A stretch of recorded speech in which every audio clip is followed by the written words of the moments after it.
Hola, bienvenidos. Estamos iniciando el capítulo número 4 de nuestro programa Al Abordaje. El tema de esta semana, crisis de seguridad. Mi nombre es Miguel Ángel Parra, voy a conducir este programa junto a Carlos Barberis. Hola, mucho gusto. Efectivamente vamos a abocarnos a un tema que nos preocupa a todos, que es la seguridad.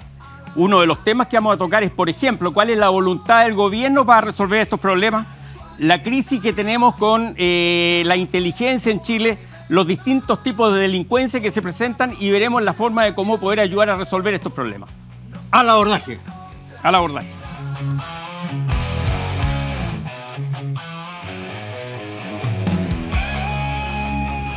Burón S.p.A. Innovación y desarrollo en sistemas eficientes de energía solar. Soluciones con sistemas fotovoltaicos. Última innovación en UPS de litio solar. Fono 569-6666-3695. Asesoría integral, una solución de verdad. Que a usted le interesan y le afectan. En estos momentos, nuestros invitados van a ser nuestros tripulantes que van a saltar al abordaje para exponer y defender sus puntos de vista con fuerza y valentía. CTL B2B. Señor proveedor, identifique y gestione las faltas de ajustes y stock fantasmas. CTL B2B. Fono 569-9789-2121.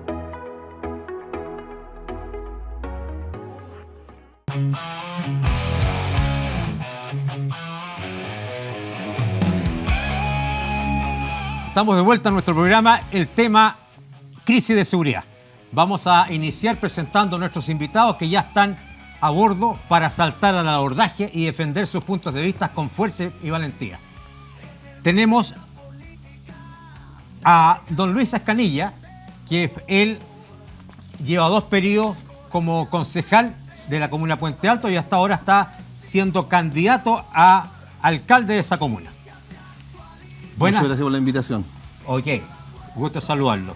Gustazo. También tenemos una persona bastante importante dentro del Congreso. Él es diputado y su nombre es Andrés London. Hola Andrés, gusto saludarte. Gusto también. Y además nos acompaña un oficial de la PDI retirado y que tiene grandes cosas que aportar en nuestro programa. Él se llama don Gilberto Paso. Gusto saludarlo, don Gilberto. Un gusto. Buen día. Vamos a partir con la introducción de este tema de la seguridad, que es muy importante. Voy a partir con don Luis Escanilla. Y la primera pregunta será la siguiente. Usted como candidato a alcalde de la comuna Puente Alto, que es una comuna bastante populosa y figura en la lista de la estadística con homicidios en la región metropolitana en el segundo lugar, después de la comuna de Santiago, ¿ya? También lo sigue Viña del Mar por ahí y después Arica. Mi consulta directa es, ¿cómo solucionaría usted el problema que tiene Puente Alto en este momento con la delincuencia? Más allá de una radiografía, ¿cuál es la solución? Bueno, buenos días. Gracias por la pregunta. Yo no soy concejala, fui 2 periodos concejal. En este momento, ya, perfecto. Para aclarar, para que no existan algún tipo de resquemores. Pero mira, fui 2 periodos concejal y me tocó participar en el Consejo de Seguridad, donde está constituido por la PDI, Carabineros, la Gobernación, los fiscales. Y bueno, y la verdad, y la municipalidad, por supuesto, y en representación del Consejo participaba en ello. Puente Alto es una comuna la más grande de Chile y tiene serios problemas de seguridad. Lamentablemente, yo creo que hemos pasado de ser de una comuna roja a una comuna ya casi morada, porque los problemas que han habido son terribles. No solamente, digamos, el tema de la delincuencia, sino que también el narcotráfico. Ha sido las tomas que se han originado en Puente Alto. Tenemos 15 tomas y hay una toma, la número 16, que es la misma plaza de Puente Alto, que lamentablemente se ha tomado todo lo que es el centro cívico. Pero ¿cuáles serían sus acciones a seguir en base a controlar o eliminar, digamos, si fuera No, posible? eliminar, nunca vamos a eliminar. Claro, pero por lo menos los pasos. Pero sí, mira, uno tiene que reconocer, se han hecho grandes esfuerzos desde el mundo de lo que compete, digamos, el tema comunal, que son la instalación de cámaras, lo que es alarmas comunitarias, pero hay un tema que yo creo que es importantísimo que tiene que ver con la comunidad. La comunidad, uno tiene que involucrar a la comunidad en las distintas acciones que realicen las policías también, y lo que realice el municipio, porque el municipio no tiene facultades, digamos, de combatir el crimen, pero sí tiene, digamos, la posibilidad de llegar más rápido muchas veces al trabajo comunitario. Es donde uno tiene que, por lo menos, colocar énfasis, y yo creo que ha faltado. Una de las cosas que a mí me llevó a participar en el Consejo de Seguridad era que el Consejo de Seguridad siempre ha funcionado y sigue funcionando en la municipalidad. Y eso, disculpa, es complicado, porque yo creo que el Consejo de Seguridad, que tiene que recoger la información que tienen los vecinos, debe funcionar en las poblaciones, pues. Debe recogerlo en las poblaciones. Don Andrés Lontón, usted Sí. que está en el Consejo de Seguridad, en el La Congreso, comisión. sí, en la comisión, ¿por qué no se ha llegado a consenso en seguridad según sus propios comentarios? ¿Cuáles son las situaciones? A ver, desde el punto de vista legislativo, la verdad es que hemos sacado muchas leyes, más de 59 leyes, porque ahora ha salido recién la de reincidencia del Tribunal Constitucional.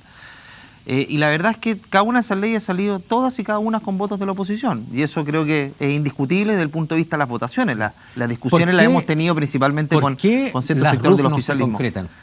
A ver, si tú me preguntas a mí, la gran discusión de la RUF fue la extensión de la cantidad de reglas que se le ponían a las policías y a las Fuerzas Armadas. Yo soy enemigo de este listado de supermercado de reglas porque vas a terminar inhibiendo a las policías legal y políticamente. Exacto. Entonces, cuando las discusiones se entrampan en cosas tan elementales como si la fuerza es proporcional o es atendido a la razonabilidad, ese tipo de cosas terminan distorsionando la discusión porque la ley establece hoy día que tiene que ser la razonabilidad del medio empleado en la circunstancia concreta, porque la proporcionalidad, la verdad es que difícilmente puede generar los efectos deseados para combatir la delincuencia. Tú, el carabinero, la policía, tienes que ponerlo en una situación de superioridad respecto al delincuente, o elementos tales como, no sé si recordaban, pero cuando se discutía respecto al trato diferenciado que tiene que haber respecto al uso de la fuerza cuando Bueno, estás ahí frente a un tengo migrante. entendido, perdón, Bueno, hay ese un- tipo de cosas terminan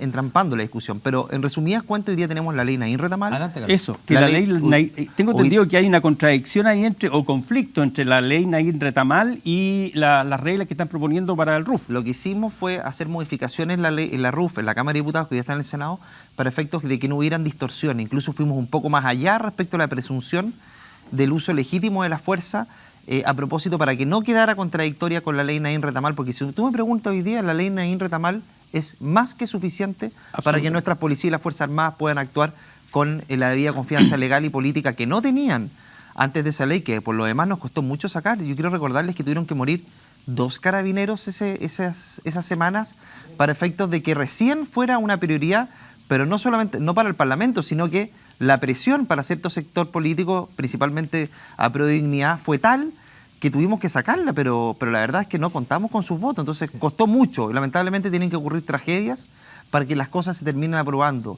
Y ahí es donde empezamos a llegar lamentablemente tarde. Don Gilberto, usted como policía, ¿qué cree usted que siente un policía en estos momentos cuando sale a la calle y se siente, se enfrenta a un delincuente? ¿Cuál es el sentimiento, la sensación que tiene un policía en estos momentos desde el punto de vista de la RUF?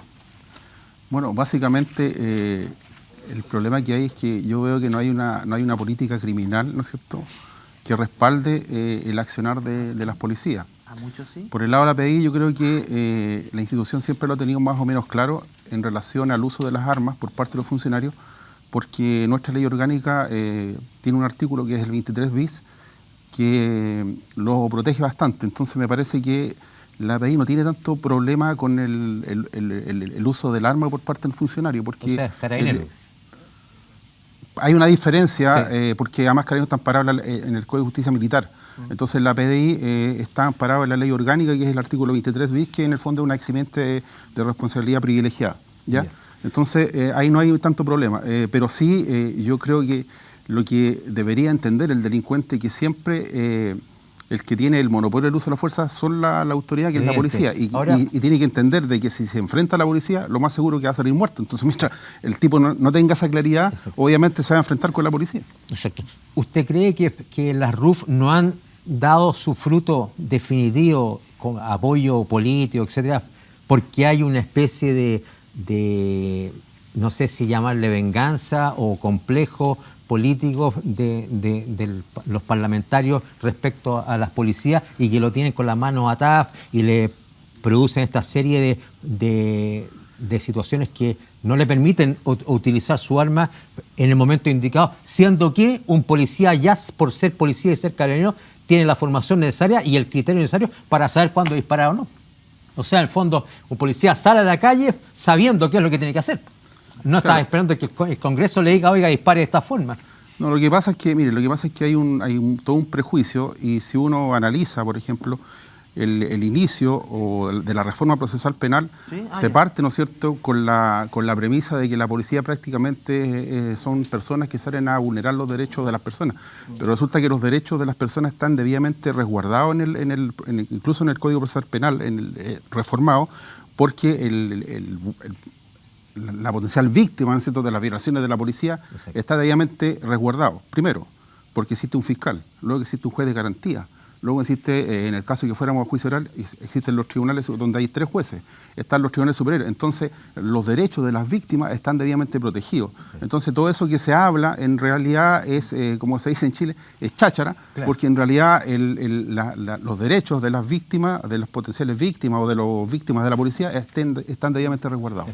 Tú en el Congreso, Andrés, ¿no ves esa situación? Porque los parlamentarios, en el fondo, son gente que tiene como una venganza política, prejuicio.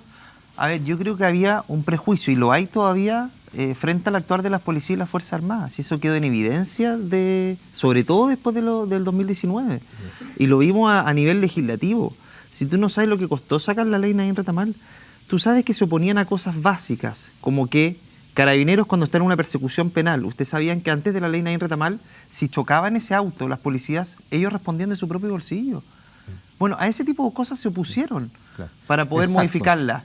La legítima defensa, ¿por qué es tan importante? La presunción de legalidad, porque te permite que Carabineros después no quede como imputado, no se le separe de sus funciones. Eso ocurría antes. Recordemos con lo que ocurrió con el carabinero en Panguipulli, con lo que ocurrió con el carabinero en el centro de Santiago cuando fue atacado por una turba de jóvenes.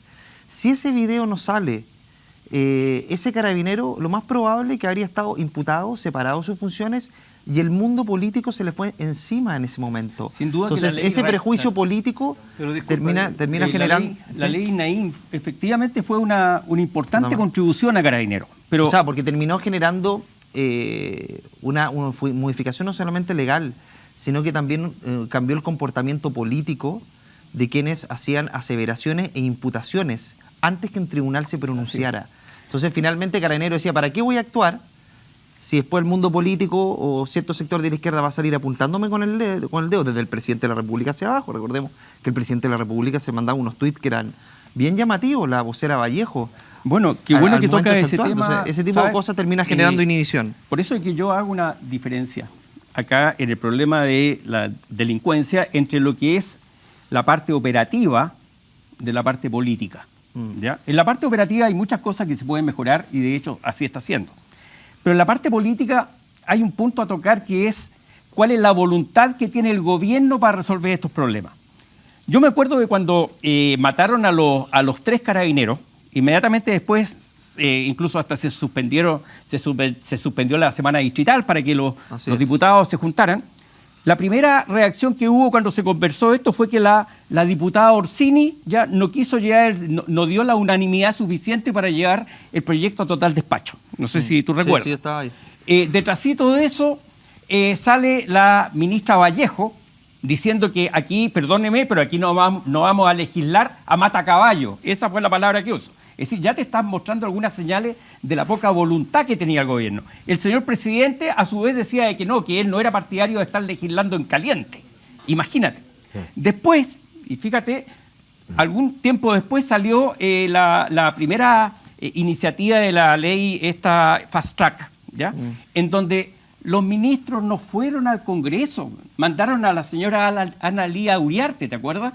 ¿Ya? Es decir, con eso te están mostrando el poco interés que tiene en los problemas de seguridad y simplemente, oye, ¿cómo es posible que no sea capaz de mandar? Perdón, permíteme un segundo, que quiero terminar la idea, ¿ya?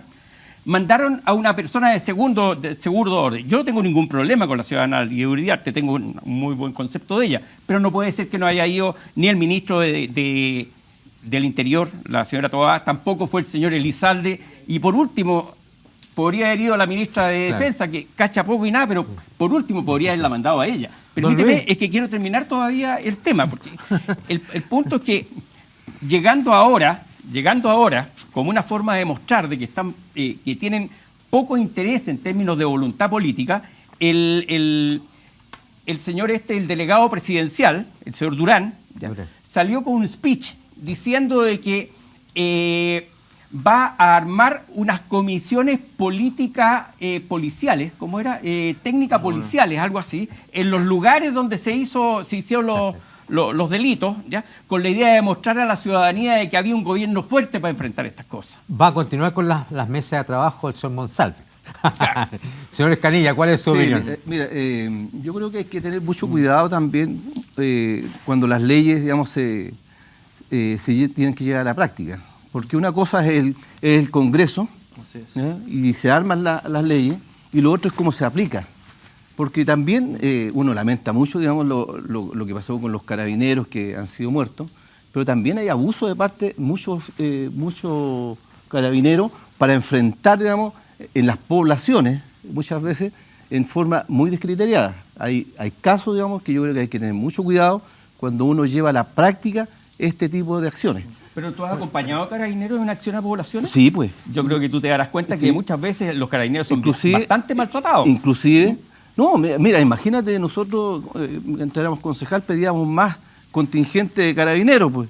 ¿Ah? Es decir, por algo es, pero también tiene que ver de cómo se desarrollan el trabajo de carabineros muchas veces, de algunos, porque uno no puede meter a todos. ¿Usted cree que carabineros distinto es a presumir de que el carabinero va a tener un mal actuar? Claro. Tenemos que partir de la regla general que carabineros va a actuar bajo el amparo de la ley. Así es. Pero dejar elementos prejuiciosos hacia el actuar de carabineros y las policías en la ley me parece que es un despropósito. Y eso es esa es la discusión que un poco se da a propósito del Congreso, integrando elementos que finalmente terminan validando esos prejuicios, y cuando se validan esos prejuicios, las policías se terminan inhibiendo porque finalmente asumen de que van a incumplir la ley. Así es. Evidente. ¿Usted, don Gilberto, opina que las autoridades que trabajan en seguridad en estos momentos a nivel gubernamental tienen las competencias necesarias para desarrollar esos trabajos, o es gente que por ejemplo, el señor Monsalve, que estuvo a cargo de seguridad, es médico?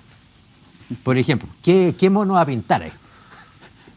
Pero antes quería agregar, en relación a lo que estábamos comentando, lo que pasa es que la comunidad tiene que tener claro, y yo creo que las policías lo tienen claro, es que las responsabilidades son individuales. Así es. Entonces, cuando un funcionario comete un acto arbitrario o ilegal, él sabe de antemano que tiene que responder él. Exacto. Entonces no es la institución. Exacto. Entonces yo creo que eso hay que tenerlo claro. Ahora, respecto a lo que usted me pregunta, me parece que claro, las autoridades no tienen la expertise en estos temas de seguridad y se van acomodando, se hacen asesorar por personas que se supone saben, pero en la práctica yo creo que falta la mirada de gente que... Como usted, digamos, con la experiencia policial de años de servicio, que sabemos cómo funciona el sistema. Por ejemplo, a ver, hay ciertos problemas, ¿no es cierto? Cuando se está discutiendo la ley de conductas terroristas, la ley de inteligencia, y resulta que malamente se le consulta a la gente que hace uso de esas herramientas, ¿no es cierto?, para trabajar. Entonces, por ejemplo, ¿qué pasa cuando un policía, ¿no es cierto?, amparado en la ley de inteligencia, hace ciertas acciones y después esos elementos que tú levantas, ya sea información, lo tratas de traspasar a una causa penal. La ley no contempla, no está bien determinado cómo tú traspasas esa información, que lo reúnes como en un trabajo de inteligencia, cómo lo pasas al proceso penal. Y eso es lo que hace que a veces las causas se caigan. Por ejemplo, te pongo un caso. Y no sé si alguna vez usted lo ha escuchado. Por ejemplo, un trabajo de inteligencia, por ejemplo, un seguimiento, donde usted tiene la información de que este sujeto forma parte de una estructura criminal o terrorista.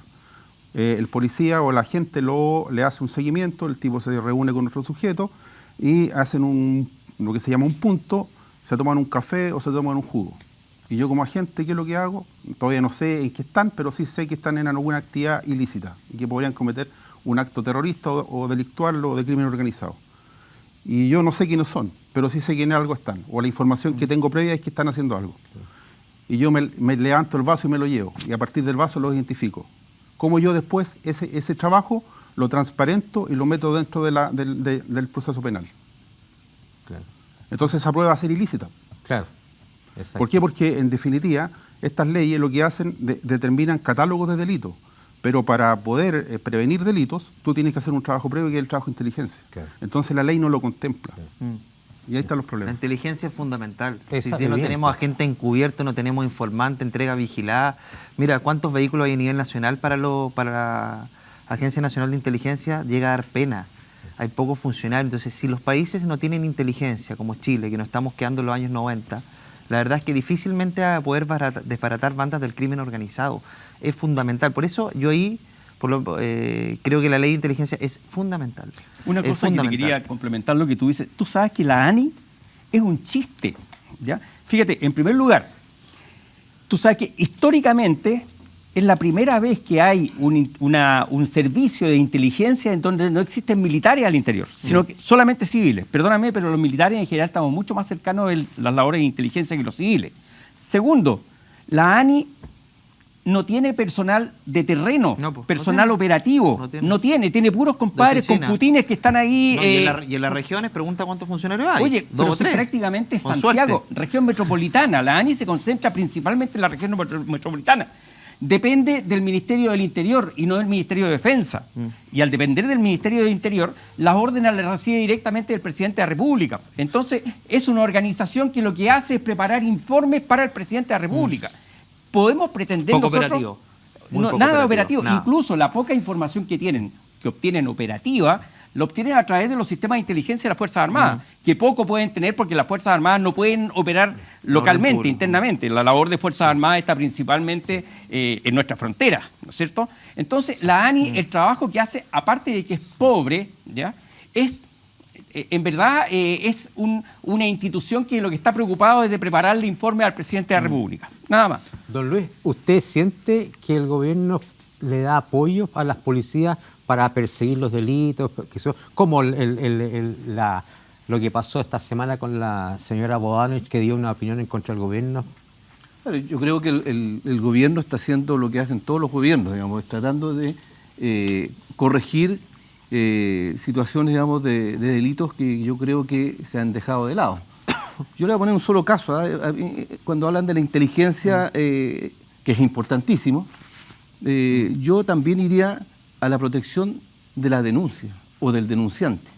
Porque aquí tenemos un problema. Pues.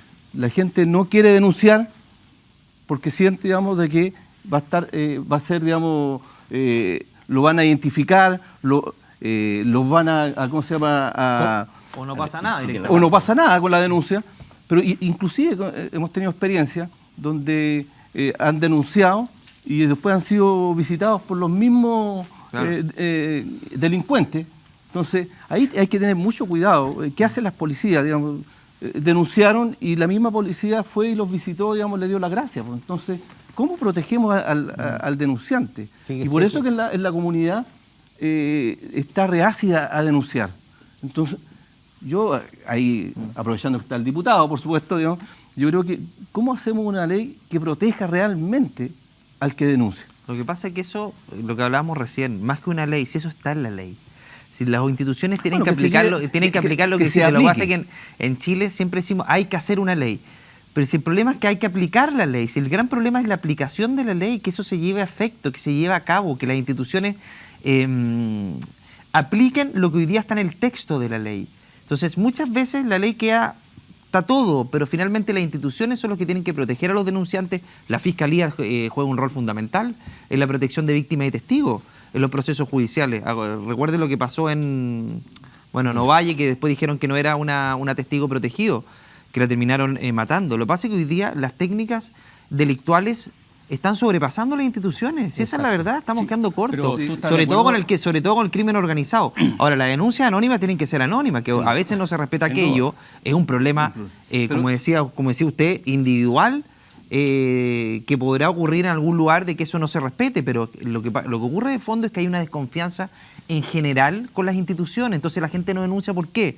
Porque dice, ¿para qué voy a denunciar si después me llega una carta a la casa de que mi causa está archivada? Principio de oportunidad, no se sigue investigando porque yo tengo que aportar antecedentes a la investigación. O sea, yo tengo que andar detrás del delincuente. Tenemos pocos fiscales. Cada fiscal ve 1.500 causas. La reforma del sistema procesal penal estaba hecho para 800, que entre 500 y 800 causas, pocos fiscales. No tenemos defensoría de víctimas, que tiene que estar a punto de salir ahora del Congreso. Es decir, la víctima tiene que pagar un abogado de su bolsillo, cuando el delincuente, el acusado de un delito, tiene un abogado que es pagado por todos los chilenos, con impuestos de todos los chilenos. Sí, y la persona que es víctima de un delito violento, o sea, la víctima del delito tiene que pagarse uno. Entonces, finalmente terminamos teniendo una justicia que es para el que tiene plata y tenemos teniendo otra justicia para el que no tiene plata. Pero hay un punto ese tipo de cosas generan desconfianza. ¿En qué quedó el tema que está tratando usted en el Congreso de la Defensoría? La Defensoría de las Víctimas está en el último trámite en el Senado.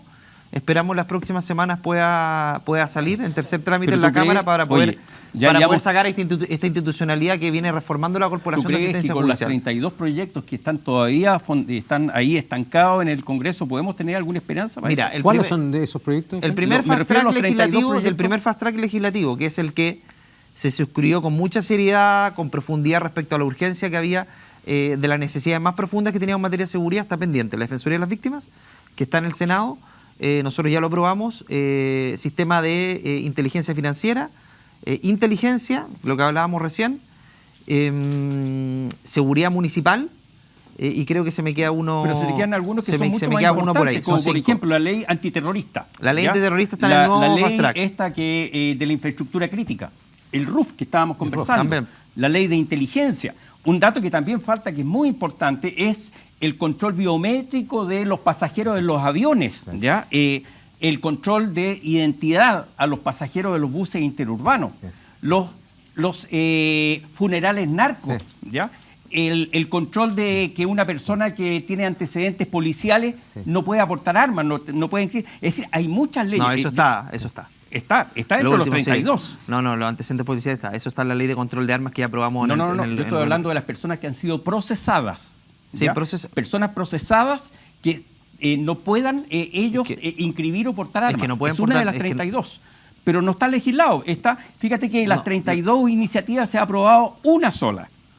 Lo que pasa, bueno, la ley de control de armas hoy día, ninguna persona condenada por delitos puede portar armas, tiene que pasar. Bueno, fíjate que está dentro de las 32. Sí, lo voy a chequear, pero nosotros fuimos muy críticos respecto al segundo fast track. Nosotros no estuvimos de acuerdo con el segundo fast track. Y yo te voy a decir por qué no estuvimos de acuerdo con el segundo fast track. Porque el segundo fast track fue una imposición del gobierno donde incluyó proyectos que a sector político... Como el de las mujeres... Y yo quiero meterme acá un poco en la política. Mira, los proyectos en materia de seguridad, y voy a ser súper justo, se terminan aprobando en general por una gran mayoría. Pero hay cierto sector político que es Apruebo Dignidad, Partido Comunista y Frente Amplio, que en general no aprueban los proyectos en materia de seguridad. Entonces se terminó generando un segundo fast track donde se dejaron fuera proyectos que le incomodaban a ese sector. Han pasado 4 meses. Y te quiero decir qué proyectos quedaron fuera, que estaban en segundo trámite y que se volvieran aprobados. Por ejemplo, cuando el personal en el retiro de gendarmería puede aportar armas que hoy día están sujetos a amenazas y a su familia, etcétera. Ese es uno.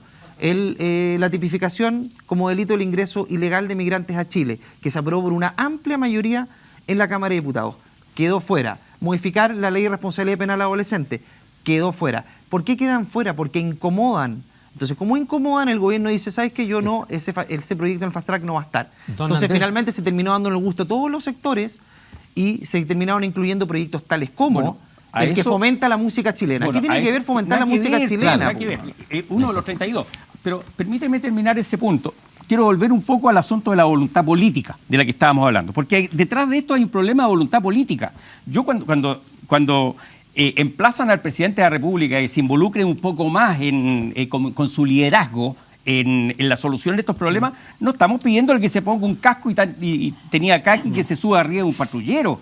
Lo que le estamos haciendo es que haga él su pega, que es política, ¿ya? Y eso tiene que hacerlo en el Congreso. Él cree que con mandar a la señora Toá o al señor Elizalde es suficiente. Ve tú que en una oportunidad ni siquiera fueron capaces de convencer a la diputada Orsini que diera su voto a favor de la unanimidad y no pudieron, ¿ya? Entonces, lo que tiene que hacer él como presidente es conversar directamente con los congresistas. Oye, se supone que si él es líder, ¿ya? Tiene que tener control sobre su gente, pues. Claro. Ese es un verdadero liderazgo. No puede decir llegar, lavarse las manos y decir, oye, no es problema mío, es problema del Congreso, del Frente Amplio. Claro. No, pues, yo soy el presidente y yo soy el líder precisamente de ese sector.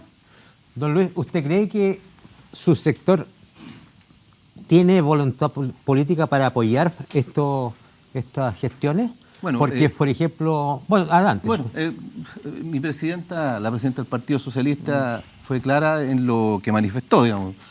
Y eso también se tiene que reflejar en la comunidad. Si todo lo que hace, o todo lo que se conversa y todo lo que se manifiesta en el Congreso, se tiene que llevar a cabo en la comunidad. Y la comunidad lo que está viendo es que hay pocas iniciativas, digamos, de poder ayudar y colaborar contra el narcotráfico, la narcocultura, que se han tomado los espacios, pues. ¿Ah? ¿Y qué piensa usted de la seguridad privada, que deberían tener más fuerza, a lo mejor hasta armas, y alguna exigencia para que todo guardia privado sea un ex uniformado que pueda tener una formación que le permita manejar con cierta poder la seguridad de los vecinos? Porque en este momento, ayer o anteayer, entraron a una farmacia, una turma y se llevaron todos los guardias, no hicieron absolutamente nada. Es que yo separaría dos cosas, digamos. Primero, de que los guardias de seguridad, usted me habla de locales, yo no soy partidario, digamos, de que usen armas, pero mi opinión sería, digamos, de seguridad ciudadana, que son municipales. Habría que conversar si en general son miembros retirados, digamos, de las Fuerzas Armadas que están trabajando ahí, si pueden o no portar armas. Y eso es una discusión que debiese tenerse. Y con el Frente Amplio del Congreso no vamos a avanzar nada en ese tipo de cosas. Pero hay que conversarlo. Oye, se oponen a las taser. Mira, imagínate. No, las taser es lo mínimo. Hay más de 107 países en el mundo que tienen las taser. Que además un arma menos letal te permite, en momentos donde vas a sacar el arma, no sacar el arma y sacar el taser. Es más, puede incluso salvar vidas. Bueno, pero entonces, ¿estamos de acuerdo en tener una policía municipal? Es una pregunta que debiésemos hacernos, digamos, si es necesario o no es necesario. O sea, ahora, liberar a través de los municipios labores que hoy día hacen carabineros, por ejemplo, labores administrativas. Por ejemplo, el control y dirección del tránsito. ¿Por qué no podría hacerlo personal municipal? El control vehicular. Tú sabes que los inspectores municipales tienen que estar al lado de un carabinero. Ese tipo de cosas hay que liberarlo. Las notificaciones judiciales de juzgado policía local las hace carabineros. Los temas más bien administrativos deben pasar pero eso te permite liberar. Eso te permite liberar. ¿Sí? La PDI también notifica en juzgados de familia. ¿Sí? Pero mira, yo te voy a poner un solo ejemplo. En Puente Alto, a la comuna que yo represento, el año 2012 no tenía seguridad ciudadana, que para la comunidad es importante. No tenía. Cuando fui concejal, el 2013, propuse de instalar seguridad ciudadana en Puente Alto, pero con recursos. Con recursos de una buena infraestructura. ¿Para qué? Para que proteja a los vecinos. Cosa que se demoraron 3 años, estando alcalde Germán Codina, 3 años para instalarla, cuando todos veíamos de que el tema de la delincuencia venía avanzando. Entonces, ahora, la seguridad ciudadana municipal, ¿no?, que llega siempre antes que Carabinero muchas veces, ¿ya?, tiene que salir arrancando porque hay una balacera, porque tiene que proteger al vecino. Entonces, hay que preguntarse, nosotros los municipios ¿debe armar o no debe armar, digamos, a sus miembros de seguridad ciudadana? ¿O debe tener una policía municipal? Bueno, eso es parte de la discusión que debe tenerse con la comunidad también. Pero en el Congreso se discute mucho, pero se hace poco, pues, Arturo. pero no se Me hace. refiero, perdón, me refiero... Mira, me refiero... El palo, quiero el palo decirlo vaya. en términos de que el Frente Amplio... hemos sacado porque a nosotros nos dicen mucho problemas. obstruccionista, pero hemos sacado 59 leyes en materia de seguridad, un récord, ¿ya? Pero lo que ocurre Pero es faltan que, las más importantes. Pero es po. que ¿sabes lo que pasa? Es que son todas importantes. No, hemos pero, sacado por ejemplo, 59 la ley del antiterrorista, el tremendo- RUF, la ley de Está bien, infraestructura crítica, también van a salir. el control el control de las fronteras, por ejemplo. También Esas no, son el las- control- la las que espera tipificación, todo el mundo. gobierno está en contra de tipificar como delito la inmigración ilegal, a pesar de que salió con amplia mayoría de la Cámara de Diputados. Pero lo que voy yo es que el Congreso no va a solucionar el problema de seguridad del presidente. Esto se trata de gestión, se trata de liderazgo, se trata de otros elementos que van más allá de lo legislativo. No es yo, solamente lo perdóname, legislativo, porque nosotros discrepo- podemos legislar mucho, discrepo pero si las contigo, herramientas, Arturo. si las ¿Sabes herramientas por no qué? se terminan utilizando, Porque difícilmente yo pienso que el podemos. problema, yo creo que el Poder Legislativo está haciendo su pega. Lo que pasa es que el Frente Amplio no lo está haciendo, ¿ya?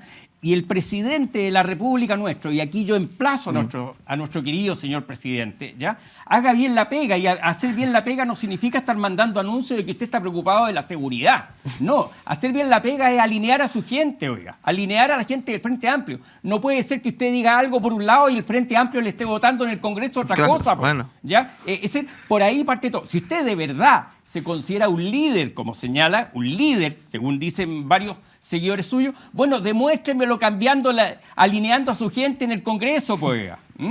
Demuéstrelo. Muéstrame que es un líder, que efectivamente la gente le hace caso a lo que usted dice. Por ejemplo, todos los 32 proyectos que están ahí estancados desde hace 4 meses, que se ha avanzado uno solo, bueno, demuestre usted y converse con su gente, pues, para que acudan con su voto en el Congreso a resolver todas esas decisiones. Don Gilberto, Oye, usted- Oye, pero El de seguridad llega Permítame como... un poquito.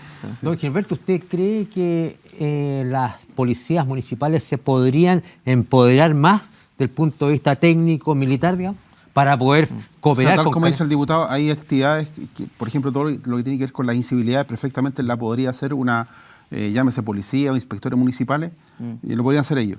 Ahora, si ellos pudieran portar algún tipo de arma, yo creo que a lo menos una taser, porque obviamente se van a ver enfrentados a la agresividad de la gente o a la resistencia Claro. a la gente donde tienen que ocurrir. Entonces me parece que es un tema a discutir. Claro. Yo no me opondría así Don Andrés, de buena primera. ustedes en el Congreso, uno nota que no tienen un apoyo fuerte y ustedes no tienen en las reuniones específicas, técnicas, como que no integran a gente especializada que realmente les dé las soluciones, porque la solución es bien sencilla, o sea, yo la tengo. Lo que pasa es que ustedes no la hacen, en el sentido de que se dilatan tanto con las RUF N tiempo. Con lo que usted me pregunte, aquí la solución es bien simple, tiene que cerrar la frontera, darle lo que la pasa es que la posibilidad. frontera puede cerrar los pasos habilitados, Ya. el tema son los pasos no habilitados, son Exacto. 800 kilómetros de frontera. Si el gran problema con la frontera es que el ilegal que ingresa a Chile no tiene ninguna consecuencia. El Exactamente. ingreso termina quedándose en Chile, se queda un tiempo, trabaja de manera ilegal, nadie fiscaliza al empleador, tienen acceso a salud, educación, a todas las regalías posibles y después de un tiempo lo regularizan. ¿Qué costo, puros beneficios entrar ilegalmente a Chile? Por eso nosotros decimos, primero, reconducir, ¿no?, al país de origen de donde vienen, solucionar el tema con Bolivia, que han pasado 2 años y no se ha hecho nada con Bolivia. Oye, a Y Bolivia hay que segundo, ponerle el la que prueba a ingresa, esos tipos, oye, el ya- costo ya- de ingresar a Chile tiene que ser alto, por eso nosotros tipifiquemos como delito el ingreso. Detenerlo, dejarlo en centro de internación provisoria y después proceder a la expulsión, pero no hay ninguna motivación, no hay ninguna desmotivación para no ingresar a Chile, hay puros beneficios. incentivos, beneficios. Tú sabes que en los últimos 2 años y medio han ingresado más de 110.000 personas. El alcalde de Colchane dice que entran entre 150 y 200 Diarios. Diarios. Yo Diarios. estuve en Colchane, yo vi eso, los vi caminando por la carretera. Tú sabes que incluso Carabineros tiene que ir a dejarlos a Iquique. O sea, los tiene que, Imagínate, los tiene que pero- llevar. Entonces no sabemos quién ingresa. Ingresa el crimen organizado, ingresan delincuentes, no sabemos la identidad de ellos. Entonces si no cerramos la frontera desde el punto de vista de poner cortapisas para quitar los incentivos para ingresar a Chile, diciéndole directamente al extranjero, si usted ingresa a Chile, le va a caer todo el peso de la ley. Eso cambiaría la motivación del haría extranjero otra para cosa, venir a Chile. Arturo, yo no actuaría directamente sobre los inmigrantes, yo actuaría especialmente sobre el gobierno boliviano, porque finalmente son ellos los que le están dando la pasada. tanto a la entrada como a la salida. El gobierno boliviano, la verdad que es un país que no nos quiere, nunca nos ha querido, y nosotros lo hemos tratado a ellos siempre con guante de seda. Está bueno que terminemos de hacer el ridículo, el papel de tonto, pues, ¿ya? Sí, Al gobierno boliviano también nosotros podemos utilizar de alguna forma la persuasión a que ellos cambien su actitud. Nosotros Pero cumplimos un lógico, montón de tratados con ellos para su comercio. se llama reciprocidad. Claro. Exactamente. Reciprocidad. Oye, seamos recíprocos con ellos. Oye, ahí hay unos barcos descargando Así petróleo es, para po. Bolivia. 24 horas le descargar solucionaron petróleo, el problema, po, ¿ya? 24 horas. Te aseguro que reaccionarían de inmediato, pero tenemos una Cancillería en Chile tan débil, ¿ya? Tan ¿Cuál es su opinión sin rumbo por la respecto, flauta? si nosotros estamos hablando de prácticamente crimen básico aquí interno, pero cuál es su visión, y a lo mejor en el Congreso, de lo que va a pasar con la inmigración que se nos va a venir, digamos, posiblemente con los problemas de Venezuela, más las fronteras, los iraníes, etcétera? El otro día detuvieron a 2 iraníes que estaban arrancando de Argentina por producir unos atentados y se iban a venir a Chile. Nosotros El hicimos año 10 pasado propuestas al gobierno. detuvieron a 2 iraníes y los dejaron en libertad. Así y se es, pues, fueron, se arrancaron, po. etcétera. Entonces, esa situación, ¿cómo la ven ustedes y cómo se nos viene encima y cómo se va a plantear? Porque nosotros estamos A totalmente ver, nosotros le hemos hecho 10 propuestas al gobierno respecto a las medidas cautelares, respecto a extranjeros que cometen delitos. Acabamos de aprobar el criterio Valencia, que está en la ley de reincidencia que acaba de salir, con votos en contra, como usted bien dice, el Frente Amplio y Partido Comunista, para que el extranjero que cometa delitos que no se tiene la identidad, como el que mató al carabinero Palma, que había cometido muchos delitos antes y no teníamos idea, quede en prisión preventiva. Entonces tiene que tener una consecuencia el ingresar a Chile sin identidad, porque si los deja en arresto domiciliario, los tipos se van del país. ¿Por dónde ingresaron? Si es muy fácil entrar y salir de Chile. A propósito del juicio de los gallegos, del crimen organizado, en los audios, ¿tú sabes qué decían los audios? Está a la mano ingresar a Chile. Exacto. Ingresen por pasos no habilitados. O sea, los delincuentes saben que ingresar a Chile es tirar y abrazarse. Entonces tenemos que ponernos más firmes respecto al control de las fronteras, pero con castigos para el que ingresa a Chile. No puede ser que sea una sanción. Hoy día ingresar a Chile realmente es una sanción administrativa. O sea, no tiene ninguna consecuencia. Entonces, ¿qué creo yo? Con Bolivia hay que ponerse muy firme. Yo estoy de acuerdo con usted. Pero también tenemos que generar las herramientas para quitar los incentivos para ingresar a Chile. ¿Usted sabe que hoy día es tan fácil ingresar ilegalmente a Chile como ingresar con un menor de edad? Si tú ingresas con un menor de edad, que son los niños pasaporte, donde están siendo explotados y abusados para ingresar a nuestro país, tú ingresas, no tienes ningún problema para ingresar. Entonces son muchas las facilidades. Si no controlamos nuestras fronteras, los barrios van a seguir siendo tomados por bandas extranjeras relacionadas con el crimen organizado, las fronteras terrestres y marítimas. Entonces, es ahí donde estamos absolutamente al debe. Y si usted me pregunta por el Congreso, tipificamos como delito, está en el Senado, lo aprobamos por amplia mayoría, pero al gobierno no le gusta el proyecto. Y el gobierno es el que maneja las urgencias en materia legislativa, es el que tiene el control de la sala de operaciones para que los proyectos avancen más rápido. Y cierro con esto. ¿Usted sabe la ley antiterrorista por qué se nos ha demorado tanto en la Comisión de Seguridad? Ya lleva Espera. más de un año. No, en la Comisión de Seguridad de la Cámara lleva menos. Pero ¿usted sabe a dónde nos entrapamos? ¿En qué discusiones? ¿El lobo solitario? Usted sabe que el Partido Comunista y el Frente Amplio están en contra de que una persona, dice que una persona no puede cometer un delito terrorista. ¿Usted puede entender eso? O sea, puede cometerlo un grupo de personas, pero no una persona. Ejemplo, tenemos miles de ejemplos para dar respecto a una persona que ha cometido delitos terroristas acá en Chile. Y resulta que en ese punto nos entrampamos. Entonces tenemos que llegar a acuerdos con el gobierno porque resulta que pasa lo insólito en la Comisión de Seguridad. Nosotros terminamos llegando a acuerdo con el gobierno y el Partido Comunista y Frente Amplio le vota en contra al gobierno. Entonces, mientras no haya un alineamiento entre el gobierno y sus parlamentarios, difícilmente la agenda de seguridad va a avanzar con mayor rapidez. Necesitamos un líder, señor Boric. Y con eso no hablo más. Sí, disculpa, pero también nos ayuda mucho lo que hace Carla Rubilar, digamos, llamando a los venezolanos ese día a votar y a organizarse, digamos. Yo creo que ese tipo de cosas tampoco son buenas. Pero ¿por qué son no? señales, señales, digamos, de que, es decir, cualquiera puede entrar a Chile, digamos, y hacer lo que estime. Tú mismo lo has manifestado. Lo que pasa es que hay una gran diferencia el que entra ilegal y el que entra regular. Sí, Claro, pero la forma y con manera de voten. hacer las cosas yo creo que hay que tener mucho cuidado. Porque lo que hace, digamos, en Puente Alto, una cantidad enorme, digamos, y los tenemos, digamos, de gente inmigrante que está en los campamentos, está en las tomas. Ahí viven. La toma más grande de Chile está en Puente Alto.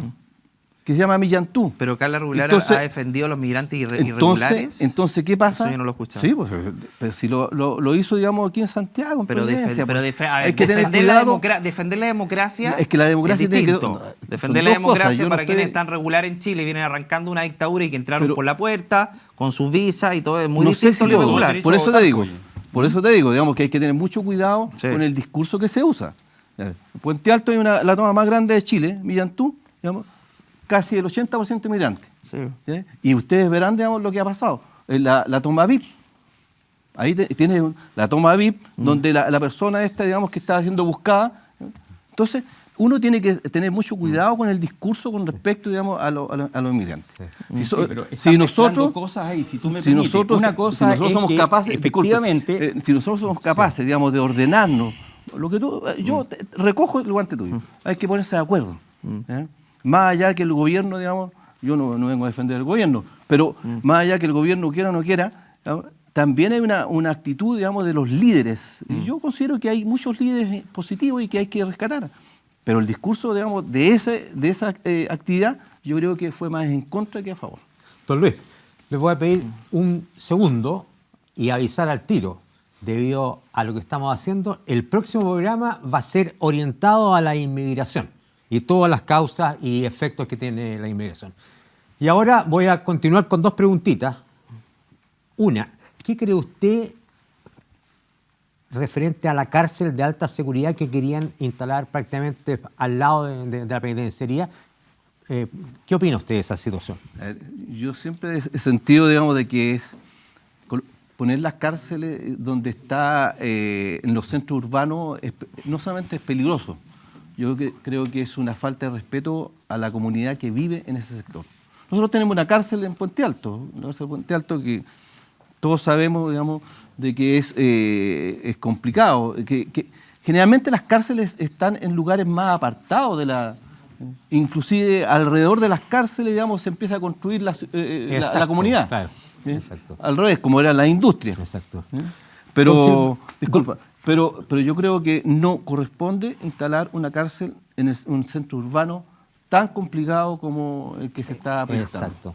Don Gilberto, ¿usted qué opina? Poner una cárcel de alta seguridad, entonces era otro tipo. ¿Qué opina usted de instalarla en ese sector? ¿Está correcto, incorrecto? ¿Cuál es la solución? No, yo creo que una cárcel, para que realmente cumpla el objetivo de ser una cárcel de alta seguridad y cumpla el objetivo final, no puede estar en la ciudad y tiene que estar en un lugar alejado y ponérsela lo más complicado posible a la gente que está adentro. O sea, que el solo hecho de llegar a visitarlo sea complejo, que estén cumpliendo cierta disciplina interna, o sea, que la cárcel sea un centro castigo, que pues, no un claro, hotel. que sea un castigo que No un le hotel. complique organizarse, porque en definitiva todo el crimen organizado parte desde dentro de la cárcel. O sea, en el fondo la cárcel es un centro, una casa, un centro de operaciones donde se dirige el crimen organizado. ¿Usted cree que los 16 venezolanos que tenían presos en la cárcel supuesta de alta seguridad y que destrozaron las 16 celdas, esa gente requería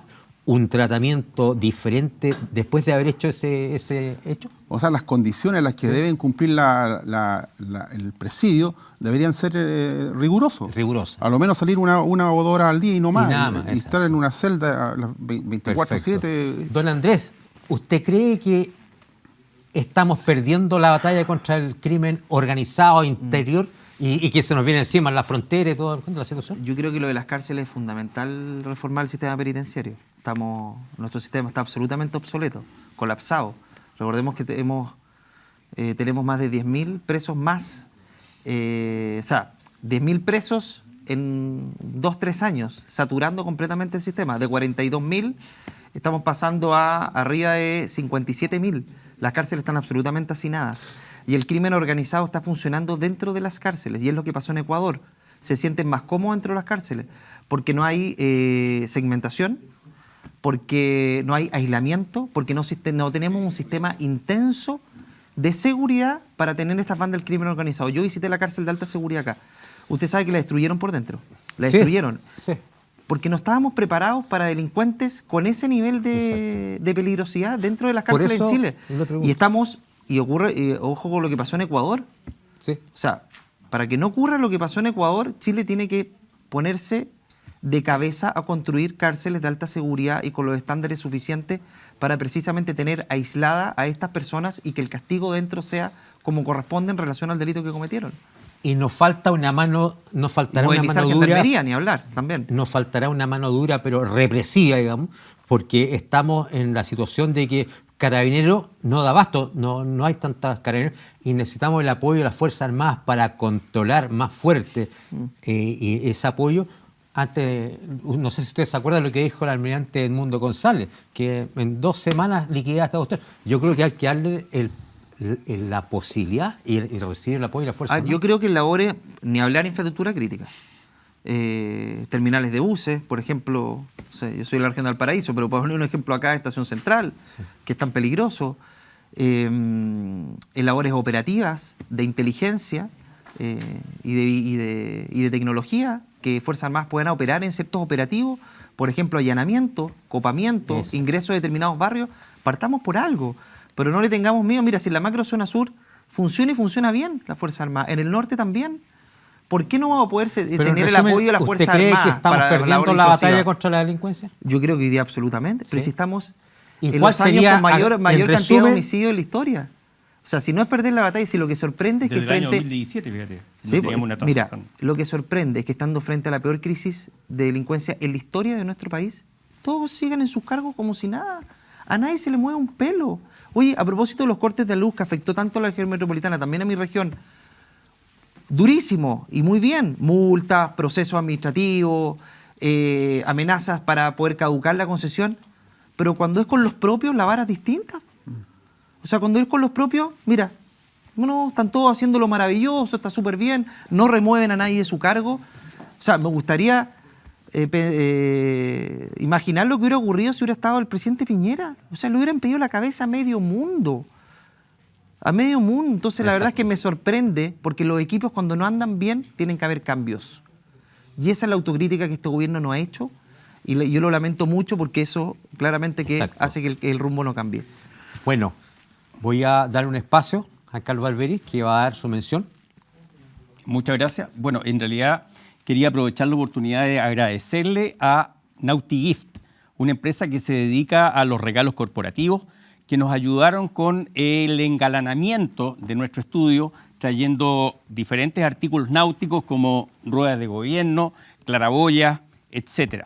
NautiGift es una empresa chilena, una fábrica, que produce regalos corporativos tanto para las Fuerzas Armadas como para empresas. Así que le estoy muy agradecido a NautiGift por el apoyo que nos ha dado. Ok, gracias, Carlos.